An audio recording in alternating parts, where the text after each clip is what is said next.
बच्चों अब हम सर्वनाम पे आएंगे। सर्वनाम पर बच्चों जैसे पुरुषवाचक, निश्चयवाचक, अनिश्चयवाचक, संबंधवाचक, प्रश्नवाचक एवं निजवाचक। फिर उसमें बच्चों आपको जैसे उदाहरण दिया कि मैं तुमसे कुछ पूछूंगा या मैं बाज़ार जा रहा हूँ।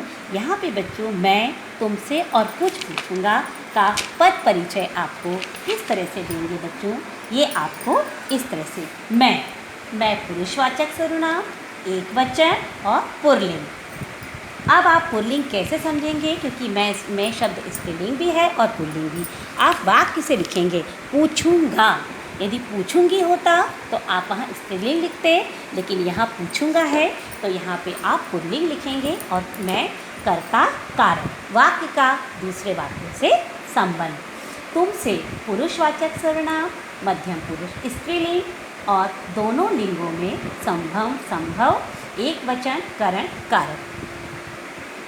कुछ अनिश्चयवाचक सर्वनाम, पुल्लिंग, एक वचन, कर्म, कारक। इस तरह से बच्चों आपको संज्ञा और सर्वनाम है। पर आप याद रखें बच्चों, ये वाक्य के अनुसार आपका पद परिचय निश्चित होगा। आप यदि संज्ञा है वाक्य में तो संज्ञा लिखेंगे, यदि सर्वनाम है तो सर्वनाम लिखेंगे। अब हम विशेषण पर आ रहे हैं। अभी हमने दो पद परिचय को समझा, एक संज्ञा, एक सर्वनाम और विशेषण। अब हम विशेषण के अंतर्गत क्या पूछेंगे, क्या समझेंगे उसको देखिए।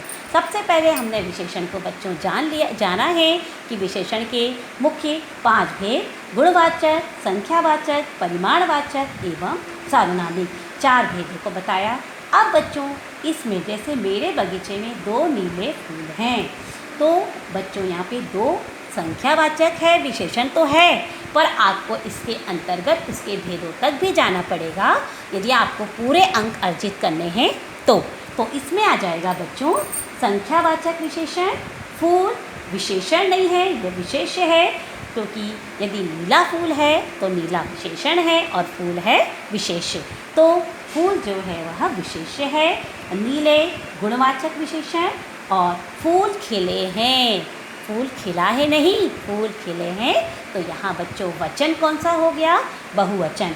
तो आप व्याकरणिक परिचय के अंतर्गत वचन को भी एलोब्रेट, वचन को भी डिस्क्राइब करेंगे। फिर बच्चों पुल्लिंग, फूल जो है वह पुल्लिंग है, इसलिए यहाँ पे आप पुल्लिंग लिखेंगे। आशा है बच्चों आपको कुछ परिचय, पद परिचय कुछ हद तक समझ में आ रहा होगा।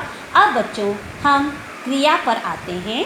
अभी हमने संज्ञा, सर्वनाम और विशेषण का पद परिचय किस तरह से देना है, अब हम